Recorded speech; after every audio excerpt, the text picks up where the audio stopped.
Hello, it's me, Lodit, ng Simple Recipe. Today, magluluto tayo ng nilagang baboy. Ang ginamit ko dito is yung lempo. Pakuluin lang yung baboy hanggang sa ito ay malambot na. At pagkatapos, pwede nang isama yung patatas. Bali, itong patatas ay 3 piraso at pinaghati-hati ko lang.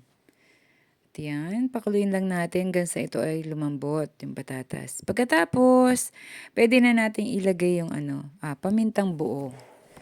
At yung medium size na sibuyas. Yan, papaalis kasi ng lansa yung sibuyas. Pagkatapos, lagyan natin muna yung tangkay ng pechay. Tapos yung saba na saging. Yan.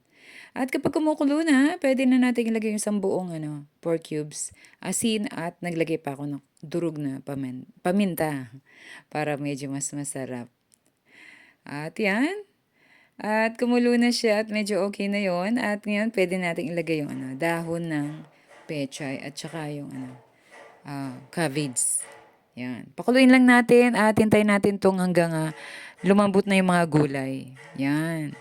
At yan. At syempre, titikman natin kung tama na yung lasa. At kapag kulang pa ng asin, yan, dagdag tayo para mas masarap yung sakto yung lasa niya. Ayan, hintayin lang natin kumulong ng kumulo hanggang sa ito ay lumambot at yung lasa ay kumalat na sa sabaw. Yan. At yan, nilagay ko na sa lalagyan at ready to eat na tayo.